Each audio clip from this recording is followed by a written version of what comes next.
difícil seguir una línea en cintas animadas y no caer en la misma historia? Is it difficult to follow a line in the animation films without falling like in the same idea? Oh. Yeah, it's one thing we try not to do, right? I mean, Sure. we try to start each film with like, what's something completely different and new we could bring to the audience? I mean, that goes back to Toy Story. Yeah, yeah. Anytime you feel like animation or the films we make are getting into a rut, it's boring for us, frankly, but we also know that the audience is expecting something new as well. And that's the fun part of our job. And I think the real fun part of this movie was that it's completely new. It's nothing you've ever seen before, but it's also based on things that you're familiar with, that you deal with every day. Long-term memory, why can't I remember this? You know, why songs get stuck in your head, all those kind of fun things we get to play with in this movie. Okay. ¿Cuál fue la inspiración para hacer la cinta?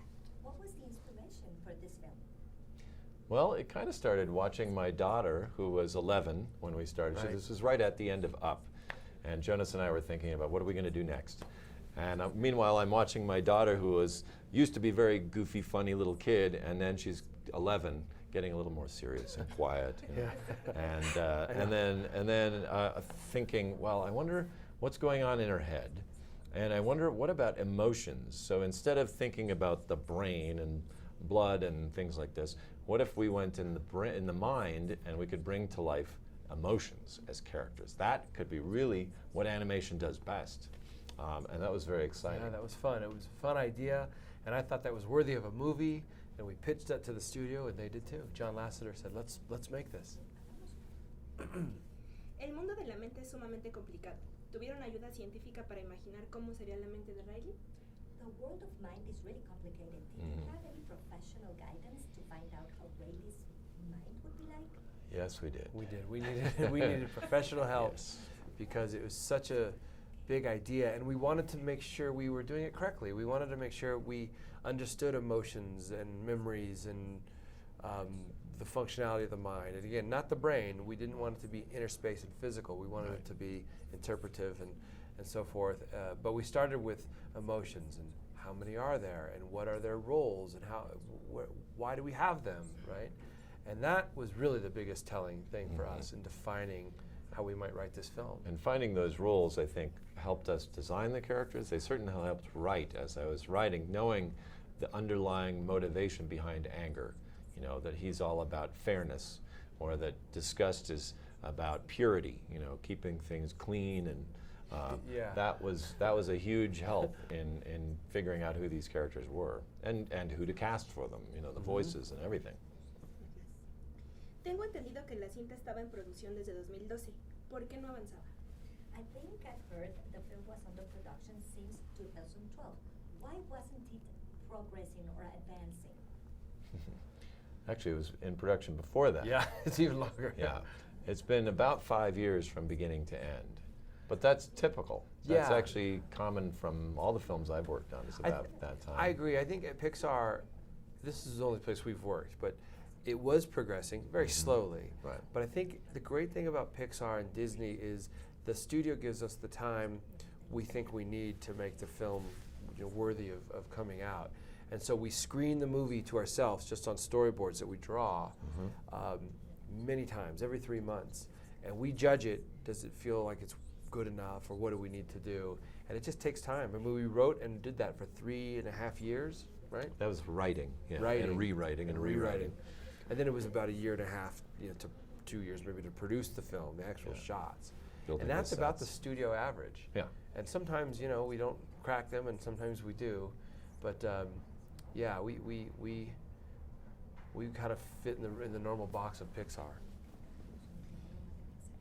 Es difícil que una cinta de Estados Unidos tenga reconocimiento en Cannes.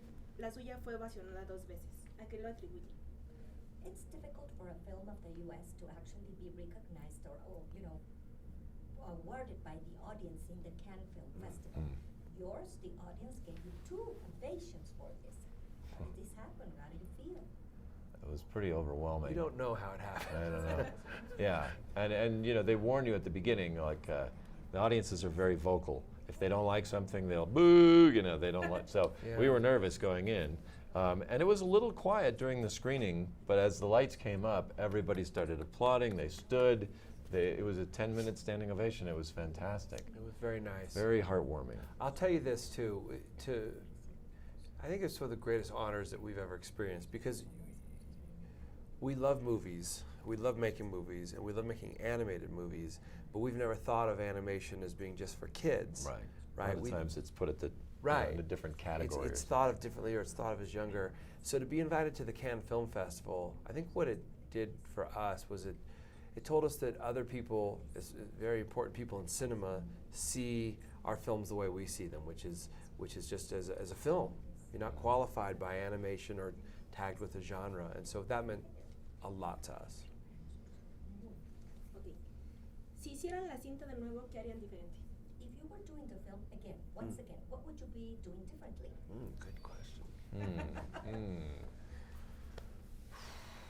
Everything Yeah. and nothing, right? I know, yeah, exactly.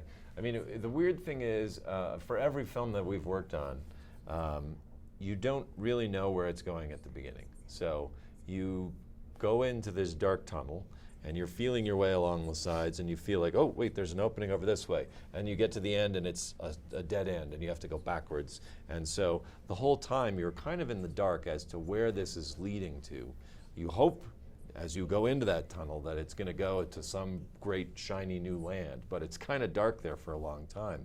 So I think, I would probably end up doing kind of the same thing, which is trusting all the great collaborators that we have, doing a lot of research, and allowing ourselves to make mistakes. I wonder if my knee-jerk answer is, oh, we would do things later, knowing how long a story takes. But as I say that out loud, I realize some of the things we do in art and technical inspires the writing. Yeah. So, we would build something, and Pete would come in and see that, and I gotta think that helps fuel the writing. So it's a really fragile, delicate process. I think I would like to say we'd find a way to do it faster. I don't know if we would. We'll see in the next one. Yeah. Next one will do better.